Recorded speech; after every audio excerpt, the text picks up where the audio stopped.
walaalayaal waxaan u malaynayaa qof walba waa ku baraarugsan yahay mawduuca aan isugu nimid intii soo hormartay ee waqti badan sugaysay intii soo daahday aad iyo aad aan ugu mahad celinaynaa.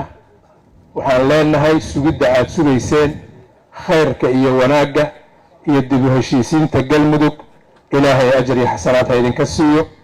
si loo kala dambeeyeyna waxaa la qiray galabta waa isu soo ururno kulligan cid naga maqanna malaha.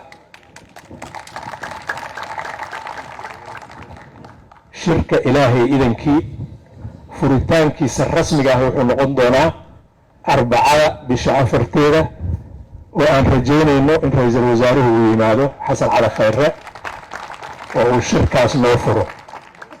labada maalmood oo soo aadan qorshuhu wuxuu noqon doonaa in la diiwaan geliyo ergooyinka. ergey walbaa inuu baaj xirto, liiskii iyo magacyadii aan isku aadisano ay iridda noo yaallaan, dadka shirka loogu talagalayna ay si fudud oo nidaamsan u soo galaan, ciddii aan shuqul ku lahaynina la kontarooli karo ay bannaanka joogaan.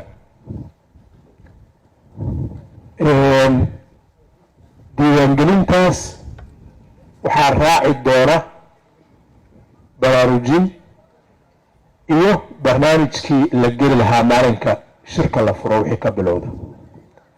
howlahaasaan qabsanaynaa labada maalmood oo nagu soo aadan ilaahay idankii guddigaa nagu daadihin doona.